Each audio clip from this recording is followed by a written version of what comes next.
came over and destroyed my book. And it almost took the longest change. You can see that now, yeah? So we'll just use that projector and then every so often it'll go off and that'll be it. So why don't we start, Carolyn? It's just, 2 minutes after and people will join as they do. Thank you to everyone for joining us. My name is Laurie Millman and I'm the Director of Center for New Americans. And I'm in a room with a volunteer who prefers to do this in person. So that's why I'm masked and I won't be talking so much longer so you won't have to listen to my masked words. We've never done a citizenship clinic before, but it is a very efficient way to serve people who are applying if you can do all the screening and all the foundational work beforehand. And so we're scrambling to do that right now. And thank you to all of you for participating. And thank you to those of you who signed up on the sign up Genius, letting us know when you're available. And now it will be our job to make certain that we have clients available for each of those slots. And our goal is to have 3 clients, 3 volunteers every slot, and to have cleaning and sanitizing and spacing in between. We will call all of the clients the night before and do a COVID screening. We will send you the COVID screening as well. It's the same kind of self-certification that you do when you go to the dentist. Yes, I can turn off the light, sorry. We will also share a confidentiality form with you when you sign up, because you will be privy to very confidential information. And obviously you understand and we understand that you're not going to share that with anyone, but I think it supports everyone if we sign that first. So Caroline Foley is a graduating law student who has done this work for 7 years for a century at Caroline, and she is going to take us through this process. So I'm going to hand it to you, Caroline, and thank you all for joining us. And we are recording, okay? Hi, everyone. Caroline, it's nice you are meeting on. everyone. We're recording, okay. So like Laurie said, I've been doing this work for 7 years, primarily with Essentia in Worcester, and we've done a lot of citizenship clinics. It's a lot of fun, you'll see. I think at first it seems like a lot of responsibility, and it is, but a lot of it is biographic information and filling out the form, and we hope to provide all the support that you need. And I will be there virtually, and the hope is that Laurie will set up a computer where I would be available and everyone could come and ask questions. But I also wanted to give an overview of what the form looks like so that you don't go into it blindly, but we will be there to answer questions and support you. So don't feel like you need to learn everything today. The form is quite long and can be intimidating, but there's some red flags that I'll point you through. Like if this comes up, come talk, find me or Laurie, or is the accredited representative going to be there, Laurie, on the clinic, the day of the clinic? Yes, and our attorney, Scott Clark, will also be here in the building. So we will have a live presence as well.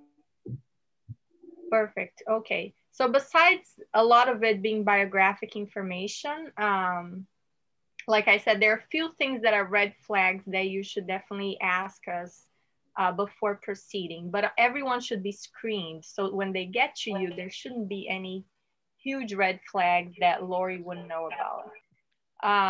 So the forms, like I said, I've done this clinic several times and it's always been with volunteers, people who have never done the forms before, and never have I seen the situation where someone you know, couldn't do the form. It's always been a blast. That's the feedback I've heard from volunteers. They like being involved, and it's really cool to see kind of the community coming together. So I'm glad everyone's here.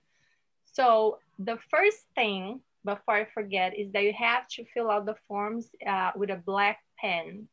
Immigration is picky. They don't want a blue pen, or obviously no other colors, but keep a black pen to fill out the forms and to sign, okay? So I'm gonna share my screen, and I think you should all have the form with you, right? And again, my expectation is not that you learn everything about the form.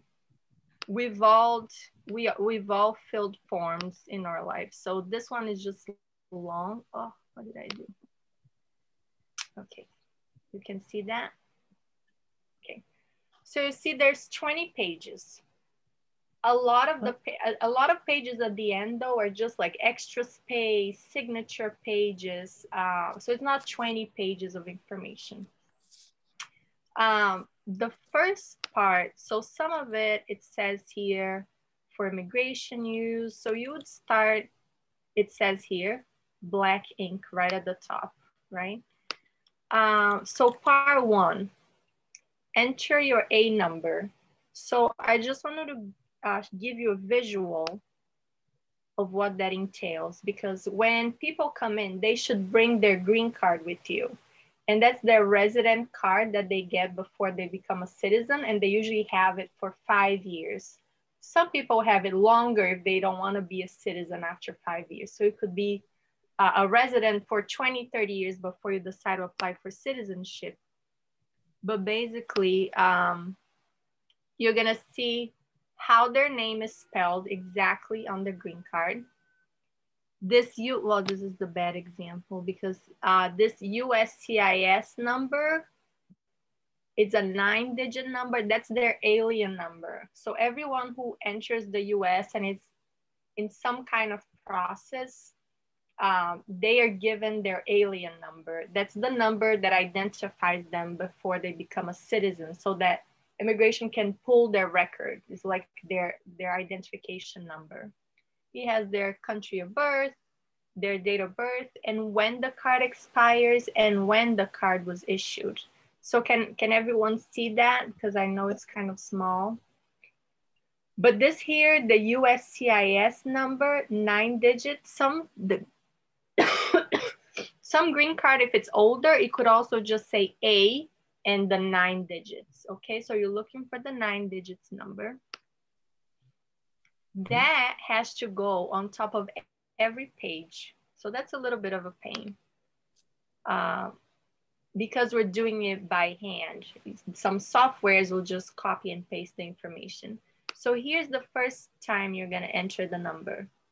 Okay, your 9-digit A number. So to apply for citizenship, you have to be 18 years old, and you've had to have your green card or be a lawful permanent resident for at least 5 years, okay? That's gonna be the majority. There are a couple exceptions that we don't see often. Military service, you don't really have to worry about that.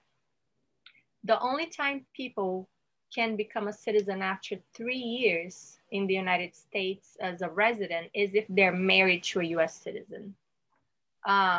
But again, that should be something we're gonna flag, okay? So the majority of people is gonna be at least 5 years. So if they've been here for 20 years with the green card, then it's at least 5 years. You just check the first box here and you move on, because you have 5 options here, right? You're only gonna pick one.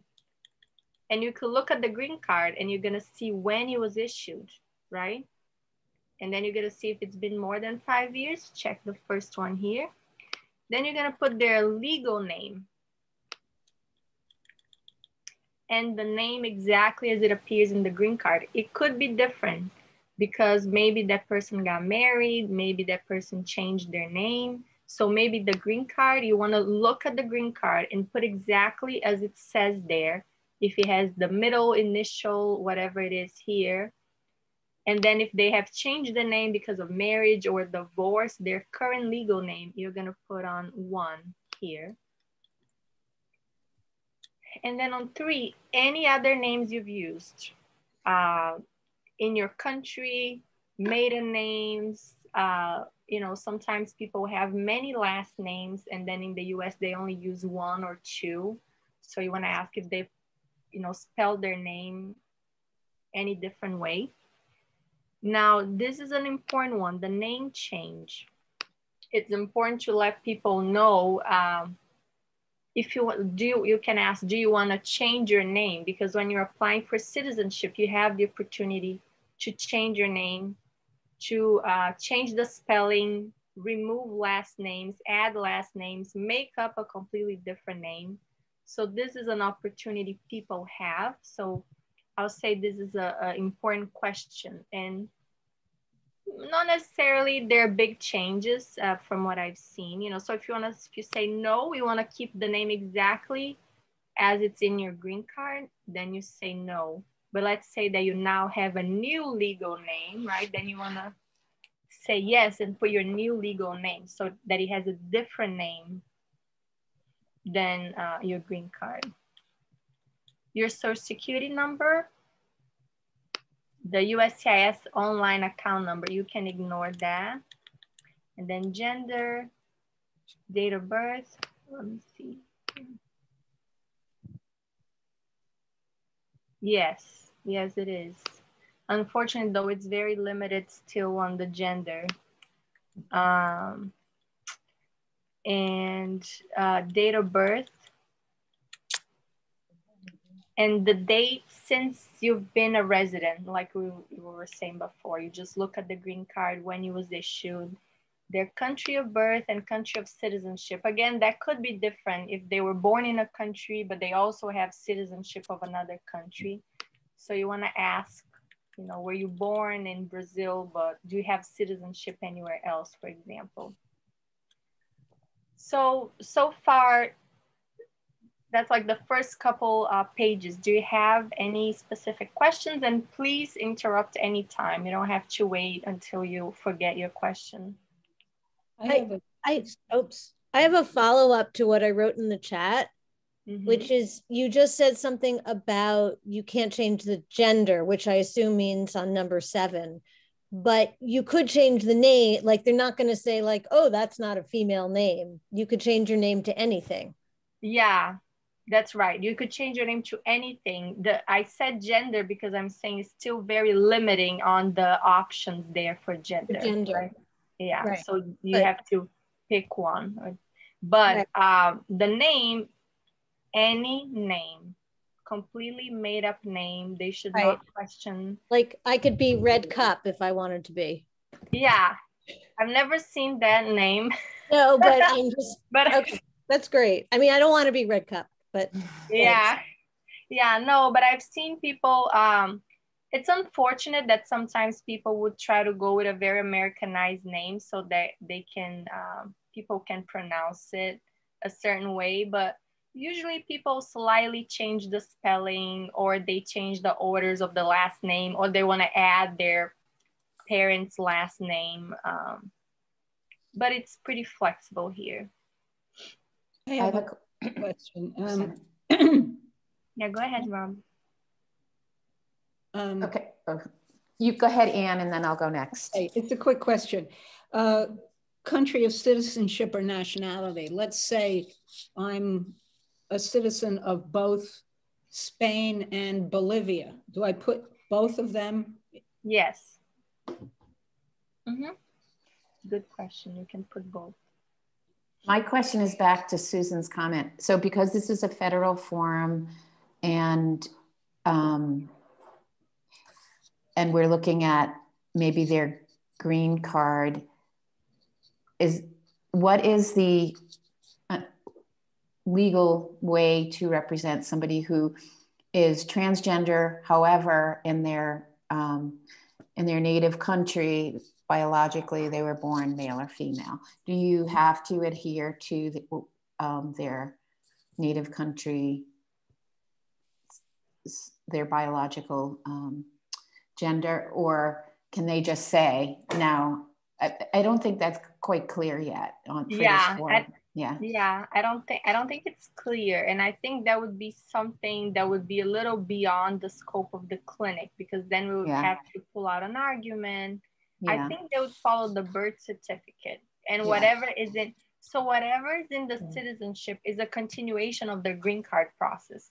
So if they already put their gender, identified a gender in the green card process, you don't want to change it now at the citizenship without, you know, having an explanation what has changed since then and why didn't you disclose this at the green card.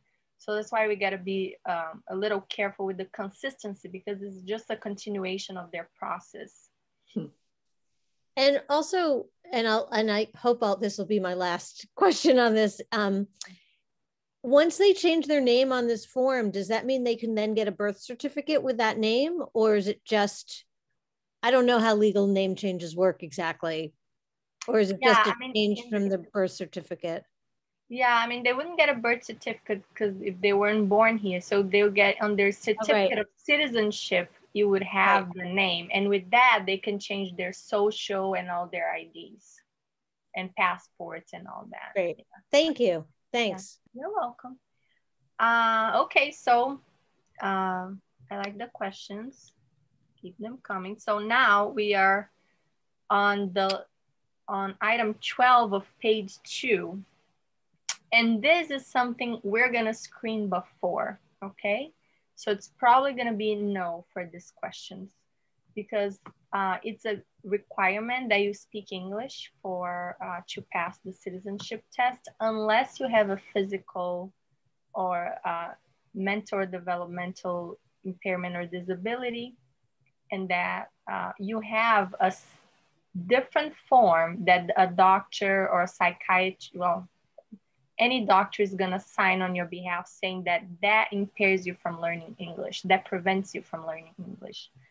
So that's also beyond the scope of the clinic.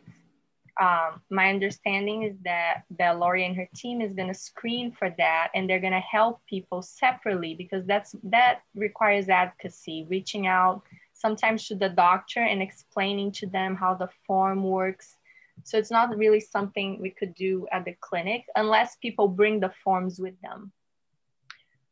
So usually it's gonna say no to all these questions here, because they should speak English or basic English so that they could tell you basic information. The requirement is fourth grade level English, so they can answer some basic questions. Yeah, and these are the exemptions from the English. It's like if you are 50 years and older and you've had the green card for 20 years, then you don't have to do the English test, but we will screen for that, okay? And then at the bottom is accommodations. Do you need any accommodations because of disabilities? And here it has a few options. If they're deaf, if they need a special accommodation, if they need this does not include interpreter unless it's an American Sign Language, okay? Because the requirement is that you speak English. So let's say you have low vision and you need someone to come to the interview with you. And you know, one thing I could think of is like a wheelchair. I need a bigger office because of a wheelchair, okay? Otherwise, it's a no. So you can ask that briefly too. You know, you don't have to spend too much time into it because it just gives you 3 options. So if it's a no, you skip the rest of it. The contact information, basic phone, email. You don't need to put more than 1 phone number unless they want to, okay? But like your day phone and your evening phone and your mobile phone, it's usually all the same phone nowadays. So, and then the email is always helpful. On the residence, so this is a bit of a pain. It's not really complicated. It's just hard to have people, and I think, Lori, that you're gonna have people prepare this information before they come, so they know they have to bring a list of the last 5 years where they lived. So the only thing it's important for you to know here is that there shouldn't be any gaps. What they want to know with this information is whether you've been in the US for 5 years. I think it's important to understand the why, so that I'm not, you know, so that you understand why we need to put 5 years. They want to make sure you lived here. You didn't go back and forth and you just spent 2 months here out of the year. So they want to see your fixed residence here. And you're going to start with the current one and work your way back. So you're going to start, so just the last 5 years. So then we're in 2021, April, oh God, I'm bad at math. 18, 19, 20, 21. So 16, 17, 18, 19, 20, 21. Yes, since April 2016. Go ahead, Rob. Caroline, so I participated in Project Citizenship clinic yesterday, and the gentleman that I worked with had like a month or so where he came here as a traveling musical group. So he did not have a fixed residence for like, say, 1 or 2 months. Mm-hmm. You know, of course, I red flagged that for the Project Citizen people to follow up with. So in that, but since you've been doing this so long, I was just curious, like, so would that just be an addendum thing that? Yeah, it'll probably just be an addendum. Like, okay. If I didn't have a fixed residence for 2 months. Okay. Because I was in a musical group, traveling or something like that. Yeah, but even then, sometimes, even if you're traveling, I probably would keep the same address if he had a place where he was still having his correspondence going to. But he didn't. He hadn't. Yeah. So that's why, for my own knowledge, as I move forward with this, because I'm a staff at CNA, I just sort of want to like have that legal information in my head. Yeah. So, but it would just be an addendum. You would just explain it as best you could. Yeah. I think you would put, because what I would do is I would start with the most recent one and work your way back. And when you had the 2 months gap, you would put the 2 months, and I would write here instead of street number, I would say, you know, traveling with the musical group, see addendum. And then you put the dates and you put USA because if it was within the US, and then you a quick couple of sentences. Okay. Thank you. That's so helpful. Yeah, you're welcome. So, so you're gonna put this is pretty self-explanatory. The street address, city, county, state, and zip code. For foreign addresses, then you would put this other information, but there shouldn't be any foreign addresses because they presumably have been here for 5 years at least. So in the last address, you're gonna say, let's say they moved to their current address now in June of 2017. So you would put here June 2017. It's important that it's in this format. If people don't know the date, I always put the first of the month. If they don't remember the exact month, that's okay, as long as it's approximate. So usually what I do is I ask, was it in the summer? Was it around the holidays? Was it winter? And if they say it was the spring, you know, you could put April. And usually this is what I do. Let's see if I can do that. I do a little tilt because that would mean approximately April, 2017. And then your mailing address is going to be the same. So you put the physical address and the mailing address unless they want their mail to go somewhere else. And then you start going back. So for example, April 1st, 2017, they lived in this address. So here I'm going to put that they lived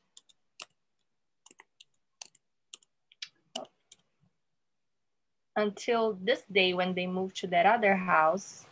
They were living on street B. So then you want to ask since when they lived there, okay? So this can be time consuming because some people have lived in a million places in the last 5 years. So you kind of gotta trace it back with them. Hopefully they'll think about this ahead of time, but not necessarily. We ask them to become prepared with that. But sometimes it's hard to remember. That's why it helps when we help them organize, like was it in the summer? And you write things down here. So if there are more than 5 addresses, then you can ask us for an addendum so that you can write in another piece of paper. Part 6 is about the parents. This is the question just to ask whether, to check whether the person is already a US citizen, because sometimes people derive citizenship if their parents are citizens. There are very specific rules, but basically these questions help rule that out, okay? So you get to skip it if, were your parents married before your 18th birthday? Yes or no, and then is the mother US citizen? If no, then you skip that information. If yes, then you fill out the information. And is the father US citizen, yes or no? Again, if no, you skip. And if yes, you fill out the information because they're gonna know when did your mom or dad become a citizen. And if you were under 18, it's possible you are a citizen already, okay? Otherwise, if neither one is, just put no on both and skip this section. Any questions on this? The addresses and the, okay. So then the biographic information. This is also one of those things where it's pretty limiting, but we have to fill it out. Hispanic or Latino, or not Hispanic or Latino. And then you go into race, and it's an interesting question. People are always very confused because they want to say their race is Hispanic or Latino, or they don't see themselves as white. That's a whole other conversation, but they can check more than one box. So if they want to check white and black, or 3 boxes or one of them, but they can only check one of these here. Okay, so you can, usually what I just say is like the options are white, Asian, Black, African American, American Indian, or Native Hawaiian. And sometimes people are still confused, like where were your parents? If you are from Latin America, are you, how do you identify? And a lot of people have never thought about this, how you would identify yourself, but where your parents or your great-grandparents, do you know that your family, came from a European country, for example? Yeah, I know a lot of Spain, Spanish. We won't get into this, but this is a whole interesting question, because some people don't want to identify as American Indian. And you just ask what they want to put. And it's immigration can judge, and we can judge either, of course, but it's whatever they want to list, because that's not going to be questioned. Height and eye color and hair color, and yeah, that's it. So this is all for FBI background check. This section throws people off. They like, I don't know what color my eye is. Can you tell me? And what's my hair color? You have to tell me, what is your hair color? And even if it's dyed now, this is the question you get a lot. What if I'm blonde now, but I'm brunette? Just put whatever, either your original color, your new color, gray. You just pick something you identify with, and they'll do an FBI background check. And your height and your weight, yeah. Okay. Your employment, this is very similar to the residence section. You're gonna start with the recent one, the last 5 years. You're gonna start with April 2021 and go back to April 2016. Again, here you cannot leave any gaps. So what if the person is unemployed or didn't work or is retired? You're gonna write that, unemployed. What if they're self-employed? You're gonna write self-employed.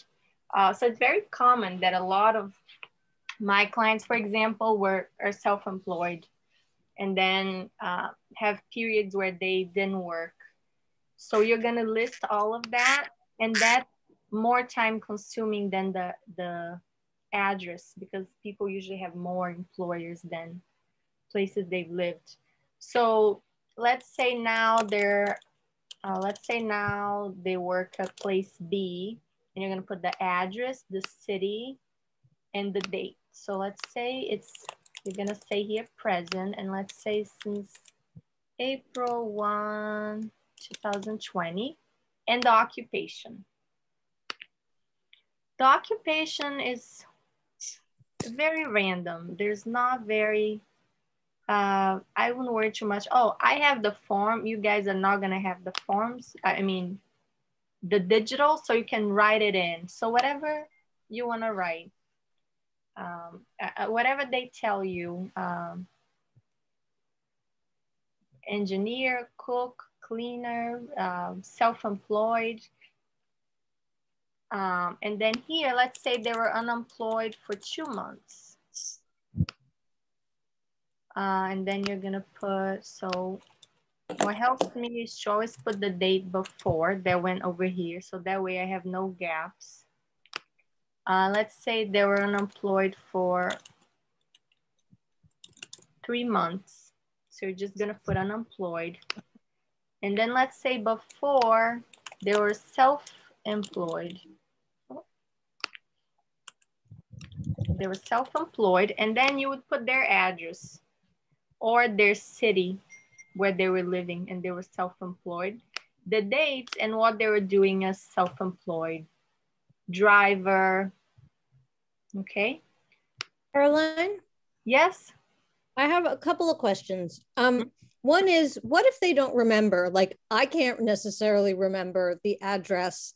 Like, maybe I know the town, but what if they can't remember the street number and name? Can you write in can't remember or don't remember?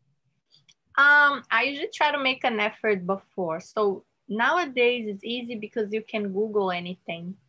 So usually I will be like, oh, did you work at this and this restaurant in Holyoke? I can pull up my phone and look at the address, or even ask the client to do that. It's Okay. not our response, you know. I don't know if everyone feels comfortable with that, but that's usually, you kind of help the client. I mean, hopefully they'll bring most of this information, but there's also, you know, I have to be have a little bit of patience in working with them and finding this information, which is usually a Google away. So like, so I was going to say, so like if they worked for Uber, would you put self-employed Uber, or would you just put Uber? I probably would put self-employed, and then I'll put the occupation Uber driver. Oh, okay. Okay. Yeah, and sometimes. And then the address, what would you put the address then? Their home address? Yeah, I probably would just put their city they live in and the state. Or you could also put self-employed. Maybe they're self-employed for Uber and Lyft. Okay. Yep. And then the other question I have, so we're doing this at the office, at CNA's office, correct? Mm-hmm. Yes. And there's Wi-Fi. I'm wondering why we can't do the online version, because I was just looking and it's on the USCIS website, and that seems like that would be a whole lot easier. Yeah, we're not going to do that. I'm not sure we have enough computers for everyone, and we have to get a signature anyway, and then we'd have to have everyone print.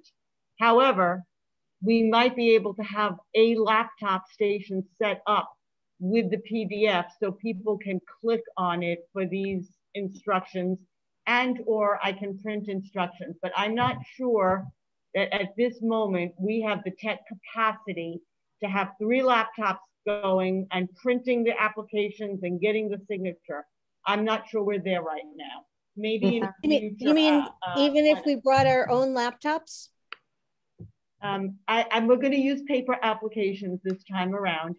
Okay. And we'll have a laptop for people to do the research as needed. Okay. Yeah, I think that I've done both models, and my experience is that you need an IT person. Everything happens during the clinic. So just because of what Lori's saying of printing, like you need to sign as the preparer, and then the person needs to sign. So if they walk out of there without the signature, that will delay the process, and then printing 20 pages for each application right then. Right. I've got the applications right here. I already had them printed this morning. Yeah. I collected copies.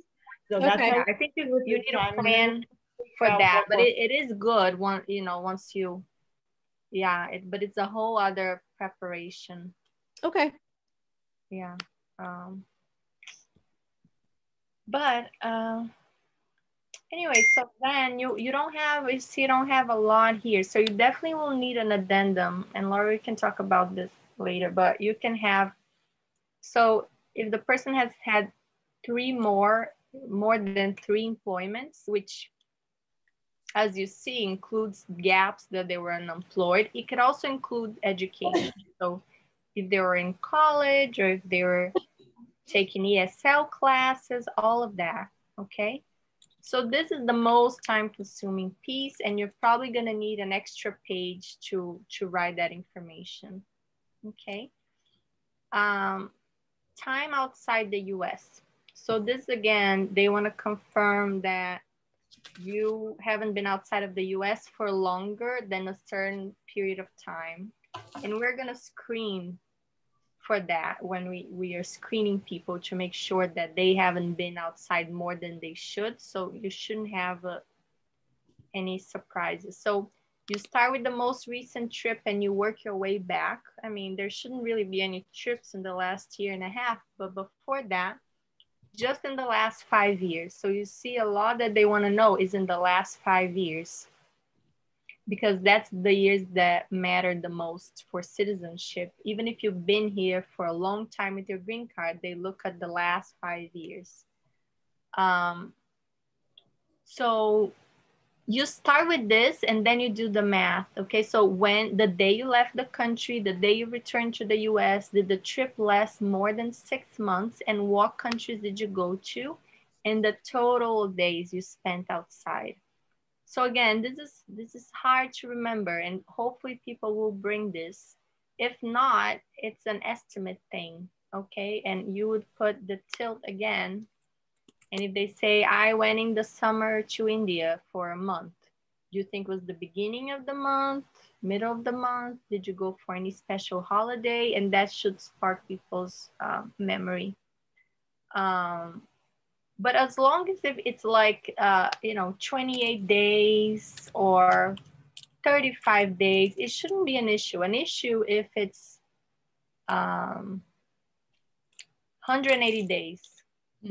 Then it's an issue if it's more than 180 days.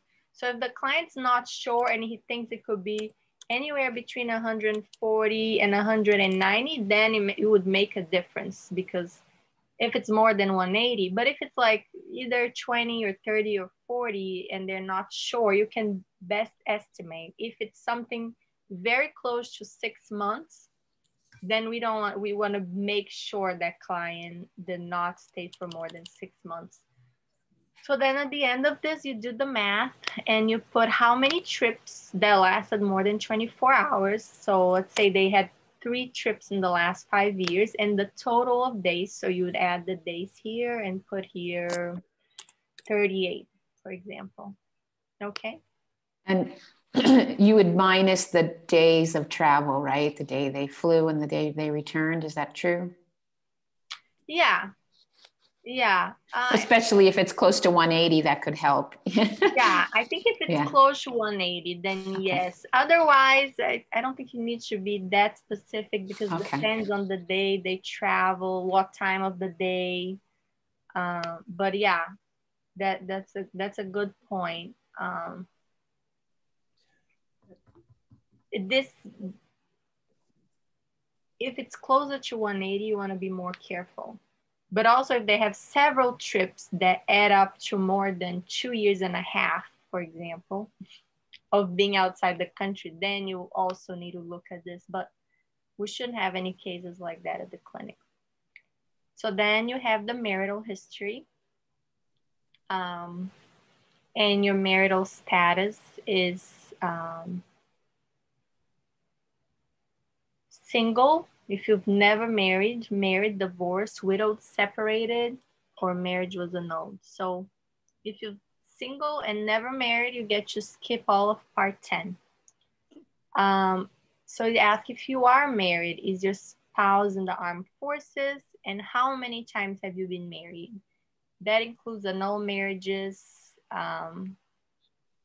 So you would put here how many times. So let's say you've been married 2 times or 3 times. You're gonna put the person you are married with now, their name, if they had any other legal names, for example, if they had a maiden name before their married name, if they used other names, their date of birth, when they got married, and their address where they live at currently, and the name of their employer.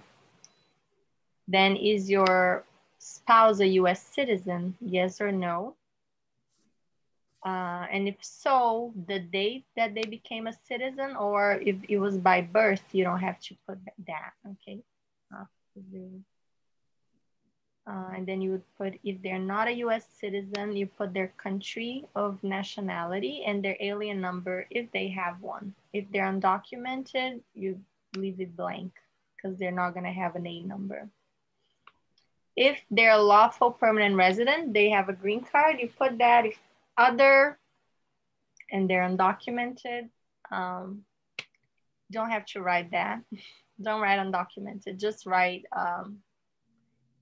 Indian national. Okay. So then, how many times has your spouse been married? This is a section where it helps them flag for marriage fraud, okay? So if you're gonna write 10 here, that's gonna be a red flag. If your husband has been married 1 time before, well, how many times has your spouse been married? Let's say it's 2, he's married to you now, and he's been married before. So you're gonna put information for his prior spouse. So her name, her immigration status, date of birth, and when they got divorced. When they got married, when they got divorced. And then finally, on item 9, you're gonna put information about your prior spouse, okay? So same information, their name, their immigration status, their date of birth. And if maybe the spouse is from another country, they're from Canada, and they have no status here, they've never been here, so you just put Canadian national. Their nationality, where you got married, and when you got married, and when you got divorced. So if you have, just want to go back here. If you've been married 1 time before,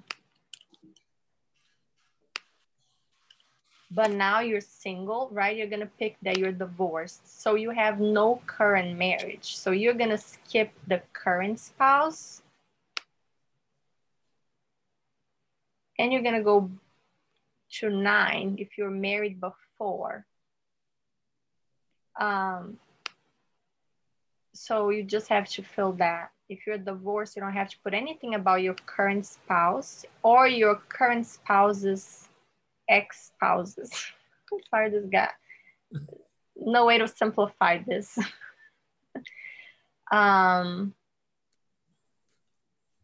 Yeah. So if you have more than, if you've been married, if this is the person's third marriage, for example, you would put the current marriage, the current spouse's ex-wife or husband, and then you'd put your two previous marriages. So you see, you only have space for one prior marriage. So that's another thing where you would ask us for an addendum to write information on the person's prior spouse. Any questions on this? Basically, you gotta put your current husband's information, your current husband's ex-wife's or husband's information, and your ex-spouse's information. If you're single and never married, then you skip the whole thing. Any questions here? Just something to add that I learned yesterday. Well, actually, from an application I did at CNA with a client, I had somebody who said, well, we don't live together, we're separated, but they weren't legally separated or divorced. So I still had to list his wife on there because there's no legal separation or legal divorce. That's a good point. Is that correct? Even if they don't, yeah. Even if there's no divorce and they're not legally separated, they're still married. So they're like, oh, I don't live with my husband, or we're separated a long time ago. Are you still legally married? Do you have a legal separation? Okay. And same thing with common law marriage in other countries, if that country recognizes it. Okay, so if that country, like you don't have a marriage certificate, but in the other country, but your country would recognize that marriage as a valid marriage, you would list it here.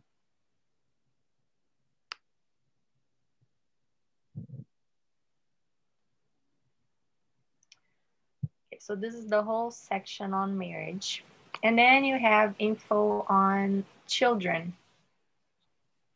All children, stepchildren, adopted children, deceased children, married children, unmarried children, children living in other countries. And you don't have to remember all this by heart, but there's a little description here. You must include all children, okay? And sometimes, you know, adopted children, children born out of marriage.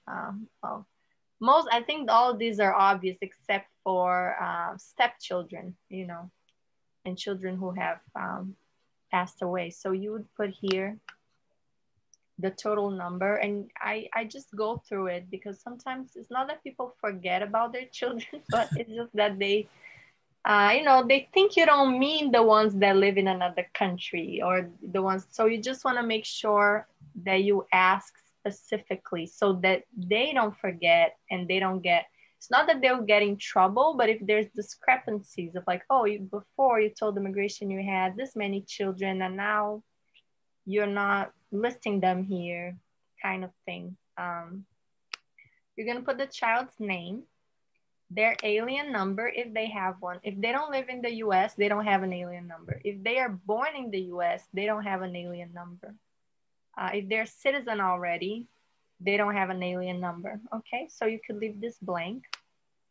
Their date of birth, their country of birth, their address.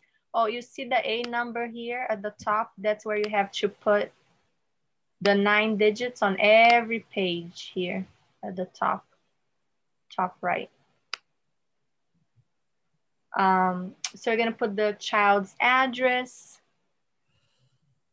and the relationship to you. So biological child, stepchild, legally adopted, deceased, okay? So here there's space for 4 children. If the person has more than 4 children, you can ask us for an addendum, okay?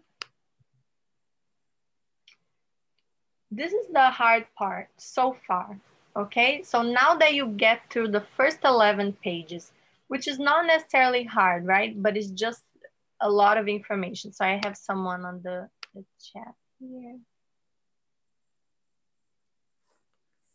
Yes, sorry, I'm reading this late, but Robin, you can write in homemaker. And then you had asked the question about the Uber driver being self-driving. Yeah, for number 9, which is the prior marriage information, they should have. We asked that they come prepared. But we ask that they come prepared. If they don't and they don't have the information with them, then it's kind of on us to follow up. You keep going and do most of it. Okay, might be a couple things that we need to follow up on. It's already a big help that you got all the other information.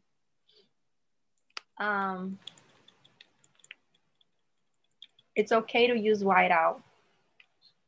I don't know, Laura, if you plan on buying that tape whiteout.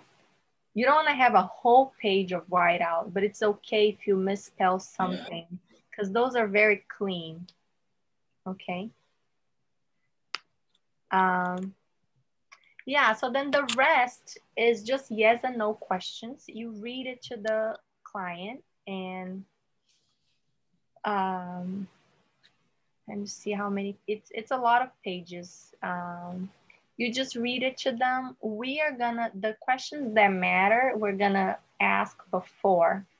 These are red flags that immigration will ask to see if you should be a citizen. Like, have you claimed to be a US citizen? Like, have you lied to someone that you're a US citizen, right? To get a benefit or anything.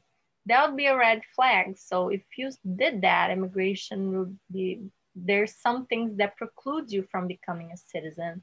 A lot of these here, if you say yes, will, but it's better that you disclose because sometimes there is an explanation. Okay, so they're gonna have the record. So we wanna encourage people to disclose, and we can always, like, there's questions here about military training. And I mean, if you had military training in your country, it's fine. I mean, it was mandatory. I served in the military for 5 years. We want to disclose it, okay? So I guess I want to say that not necessarily because it's a yes, the person is precluded. If they lie, then it's a problem, but certain things, it could be an issue.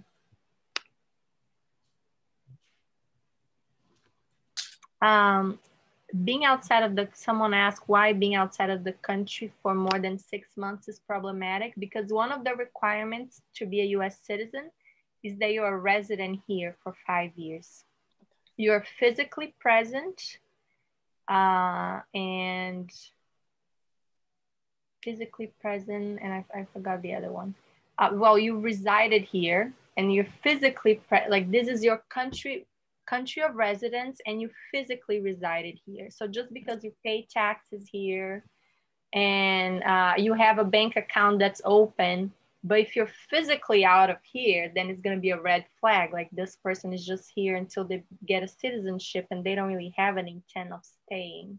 But there are exceptions for sure. If, people,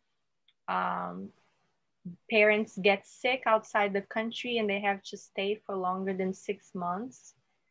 You could ask for authorization to do that, or you could explain. With COVID now, a lot of people got stuck in places. But that's something that requires a little more advocacy and on doing the math and explaining what happened. So Caroline, Caroline, if they answer yes to any one of these, you have to write an explanation. Yes, but we probably would do that. You could help us like kind of gather the facts, but here we can quickly go through them. Okay. So have you claimed to be a US citizen? Have you told anyone that you are a US citizen? Have you registered to vote in a local election or state or federal election? Have you voted? Have you registered to vote? And then have you voted in an election? Question 4, do you have a title of nobility in a foreign country? If yes, like Prince Harris will have to, if he wants to become a US citizen, will have to give up his title. I've had one princess once a tribal princess, and she gave up her title, which was kind of sad. Otherwise, that was the only time it happened. Otherwise, it's a no. Have you ever been declared legally incompetent or confined to a mental institution? That would be a mental health clinic, like a state hospital, right? Or you've been declared legally incompetent. We would screen for that. If so, doesn't mean the person can become a citizen, but they want to know the whole situation. I'm sorry, I keep moving this around. Do you owe any taxes? No. If you answered yes, do you think you're a non-resident? So a lot of questions are going to say this. If you answered yes, so if it does that, you just skip the question, okay? Because if you answer no, you don't need to do the follow-up question. Just make sure, though, it's a follow-up question because we don't want to leave it anything blank. This is a very confusing question. Question number 8. Have you ever called yourself a non-US resident since you became a lawful permanent resident? So this is just about tax evasion. Like, have you tried to say you didn't have a green card, so you didn't have to file taxes? Okay. Have you ever been a member or involved with any organization, association, fund, foundation, party, club, society, groups in the US or anywhere in the world, okay? So usually I tell people, like, are you affiliated with any political parties? Member at churches, members of, because I think sometimes people see this as something that is negative and not necessarily, okay? Like any clubs in your country, any churches that you're a member to, not that you just go sometimes. So for example, if it was a church, you'd put the name of the church, purpose, religious, the approximate dates, okay? Like, oh, I've been a member there for 8 years. So you would put January 1st, 2016 to today's date, okay? Science club, Rotary club, all these things would go here. If you need more space, you can ask us for an addendum. Sorry, I think I just want to check on a question here. I think they removed it. That's good.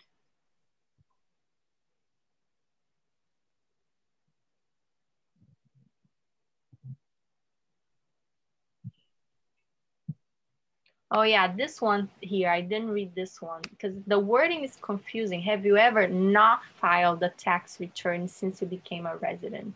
I think the wording is very confusing. So it should be no. So just think that everything that is like, if they're good is a no, okay? So they have not ever filed a tax return. I don't know why they did the wording this way. It's very confusing. And then if you're a member of this particular things, Communist Party, Totalitarian Party, terrorist organization, you want to make sure the client understands certain languages, well, certain wording. You know, if they ask what's a totalitarian party, could briefly describe, because they want to know what they're saying no to. Because when they get to the interview, they have to answer these questions. They are not caught by surprise. So,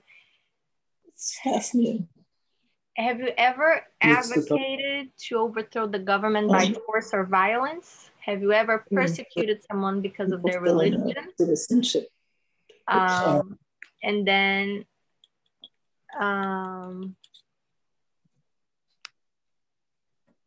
even if you think that person, like, no way, you know, he would never have done that. He seems like a really nice person. Just ask, because they're going to be asked that, and we don't want to shock them. We don't want to offend them. Some of the questions seem really invasive, but that's what they're going to be asked. So I usually preface the whole thing, well, before asking all the yes and no questions, I Briefly explain that immigration asks these questions. I have to ask you, just say yes or no, and I want you to be prepared that they're gonna ask you the day of the interview, and you already know what you're gonna hear and that how you're gonna answer it. The Nazi question, I've never had someone during this period of, I think soon they're gonna take this question out of here. We don't really have a lot of people in this time frame who are in the US. So between 1933 and 1945, we're associated with the Nazi government. So you just answer no to any of this, even if it doesn't apply and the person was born in the 90s. Have you ever been involved or participated in any way, genocide, torture, killing, injuring someone, forcing someone to have sexual contact, not letting someone practice their religion? But no, all across.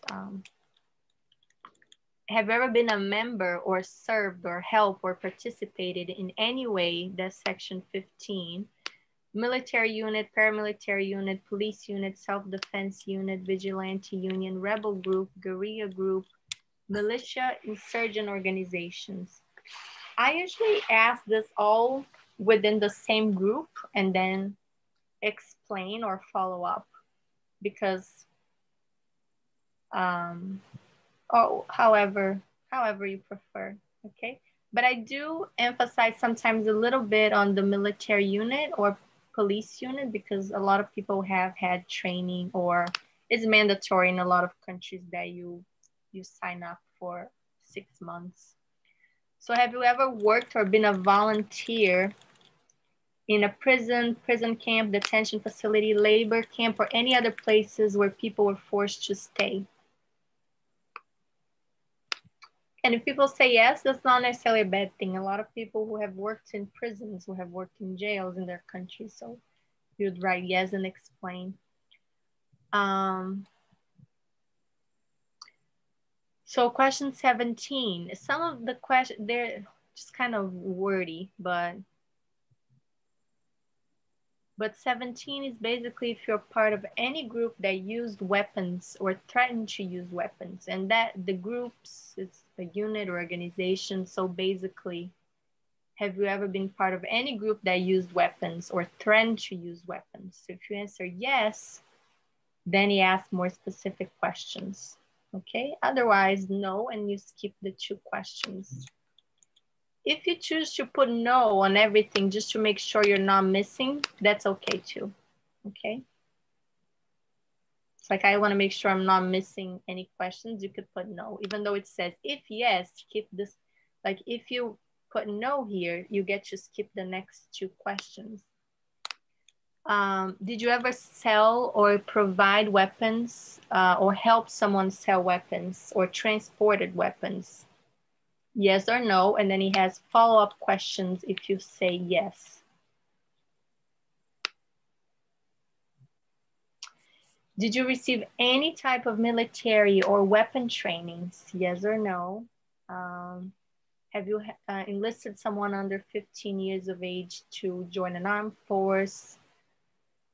And then 22 on, this is a pretty important section. Have you ever committed a crime that you were not arrested? And then question 23, have you ever been arrested, cited, detained by a law enforcement officer for any reason? So as it says here, includes immigration officers, includes citations, so speeding tickets, probably not parking fines, okay, but speeding citations and any citations in that nature, okay? So they break up the questions, 23, 24, and 25 are important questions because have you been arrested? And if you were arrested, were you charged? And if you were charged, were you convicted? Okay, so it's kind of a 3-part questions. So for example, I was arrested for driving without a license. So yes, and you would put it has a chart for you to put the date there. Were you charged with that crime? Yes. Were you convicted? No. Or if yes, then yes, obviously. So you could be charged and not convicted. You could be arrested and not charged. And if you had a speeding ticket, obviously you were not charged or convicted, okay?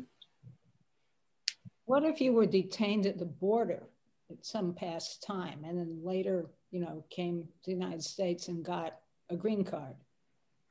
Because it says, so how, so if you were detained by immigration, how do you explain that?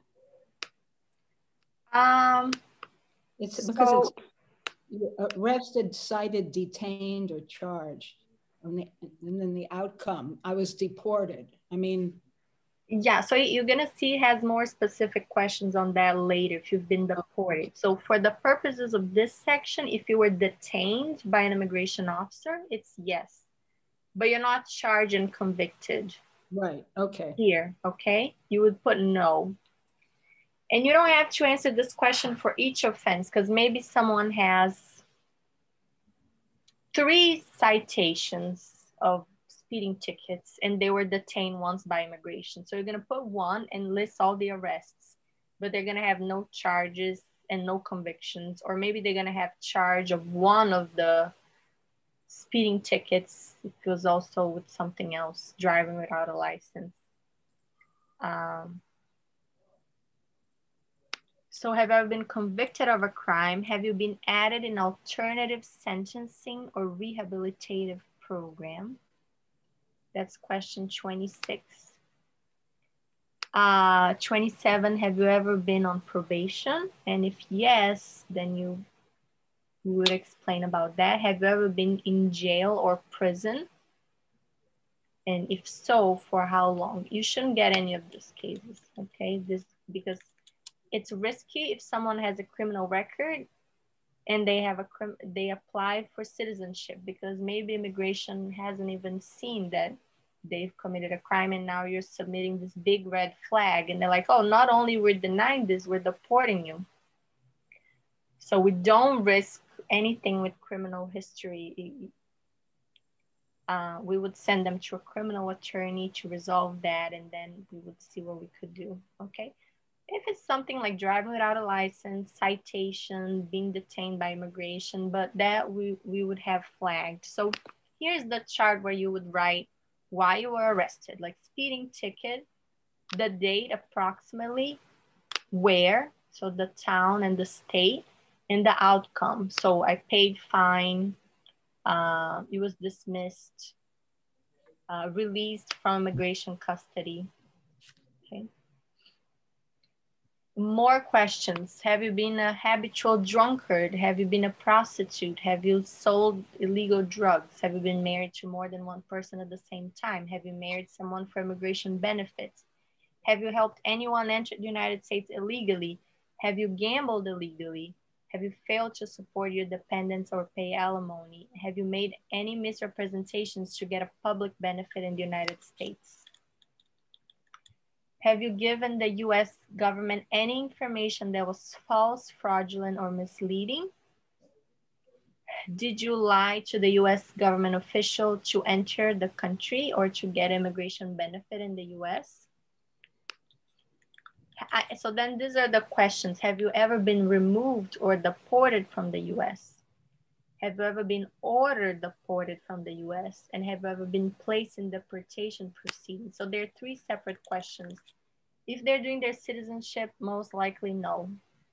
If it's yes, then it's a huge red flag.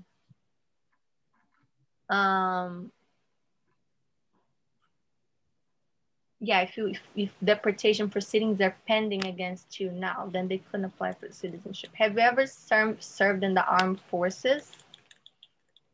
And then if no, you get to skip a lot of these questions or just write no to this here. And then a lot of these are on military. You could just write no if the first question is no. Have you left the US to avoid being drafted in the armed forces? Have you deserted the US armed forces? Are you a male who lived in the US between 18 and 26? If so, you need to register for selective service. If now they're between 18 and 26, you have to make sure they register for selective service. If they're over 26, but they were here when they were 24, they had to have registered. So if it's, so that's why the question is, are you a male who lived in the US between 18 and 26 birthday?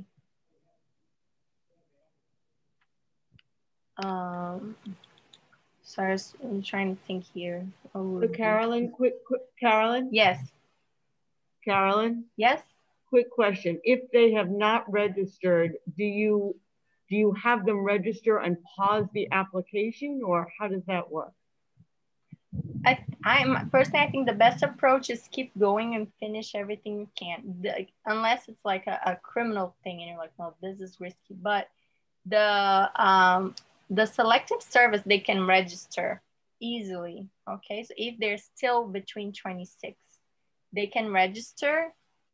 And this is also one of the things that I can send you a link after, but there's a selective service locator. If people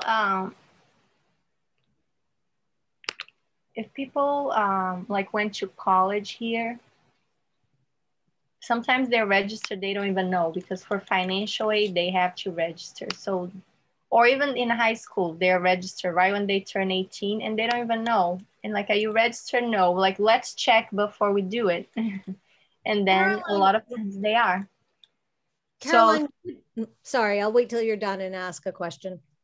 Yeah, so here, if you check their name, put their social and their date of birth, then it should pull up their date of registration and their selective service number, okay? If they have not, then you could say they can register and refer them to do that. In the meantime, you would finish working on the application.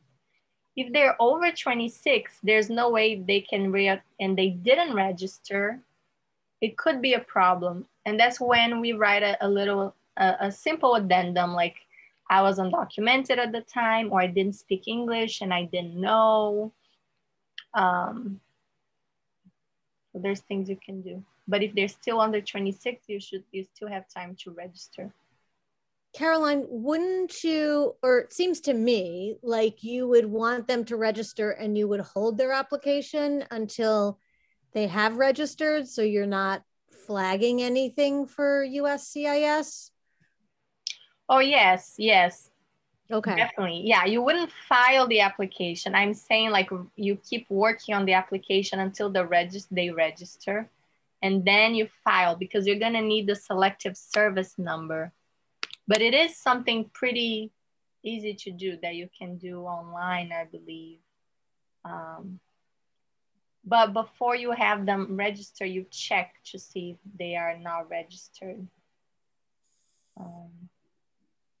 So again, this is only for males who have lived in the US between 18 and 26. If they were undocumented during that time, most likely they did not register. And if you write a quick thing saying I was undocumented and I couldn't register. Okay. Yeah, I just wanted to add, sorry, I just wanted to add one thing. And Lori, correct me if I'm wrong, please.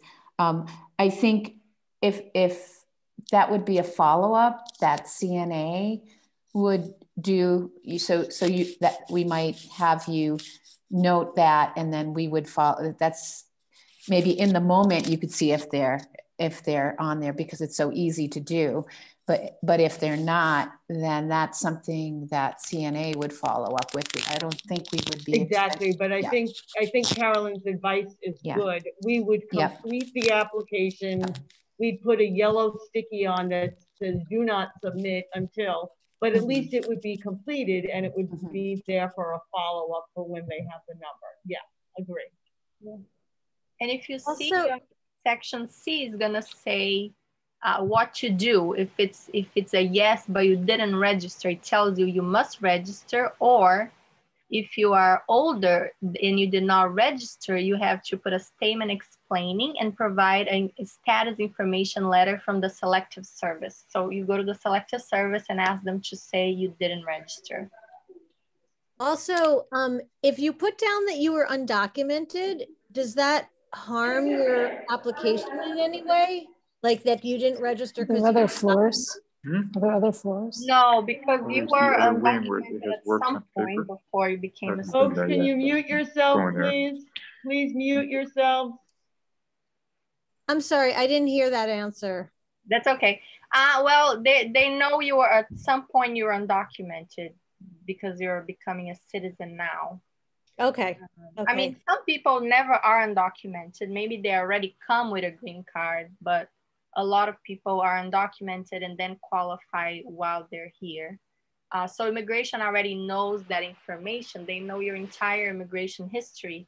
By the time you become a citizen, you've already filed for several things with them to get to this point of citizenship, because citizenship is the last step.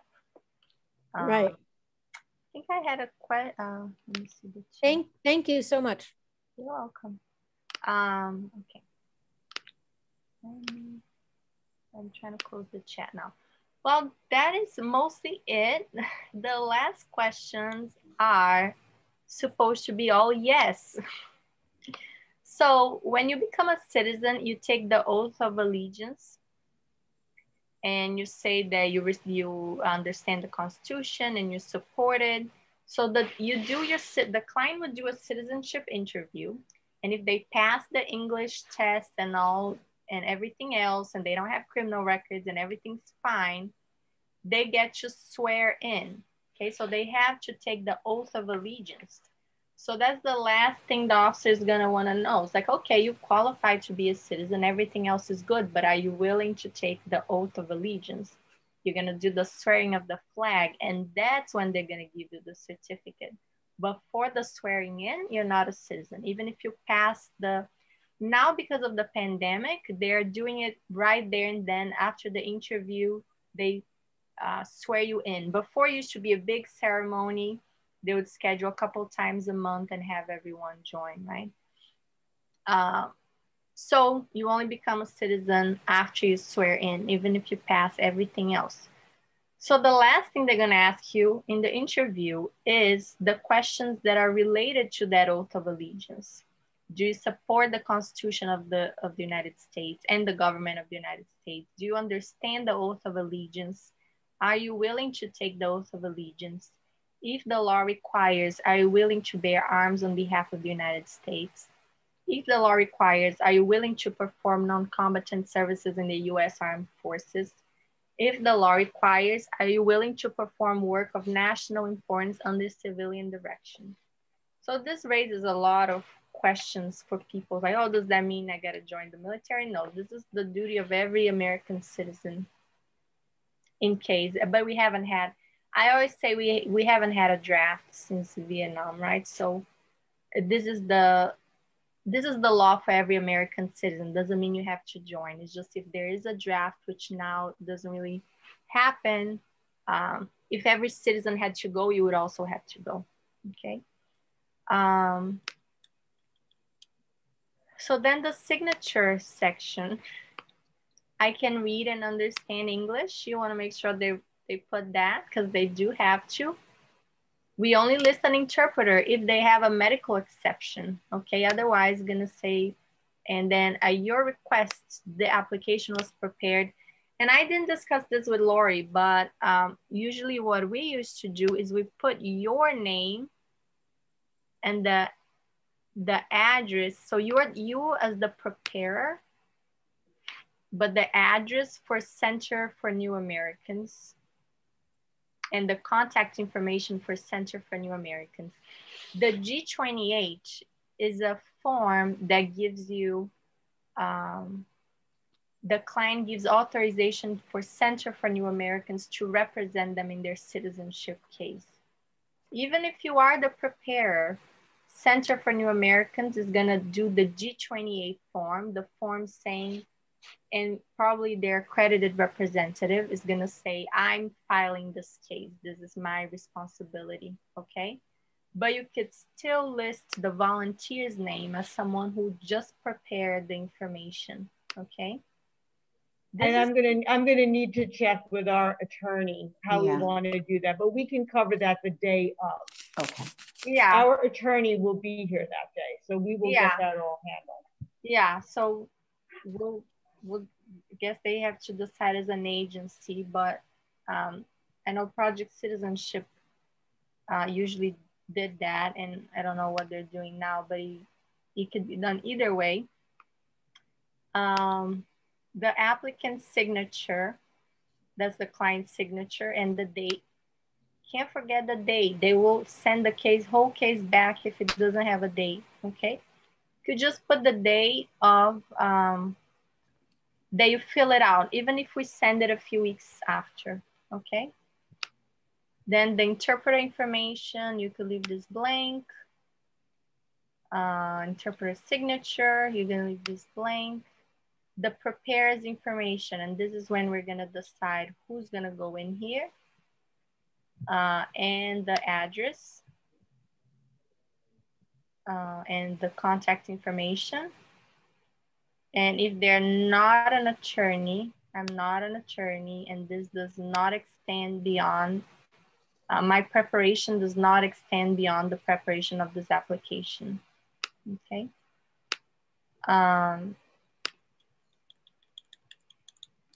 Yeah, I think Robin's point is good. We will cover all of that on the day of. Probably it will be done by Center for New Americans.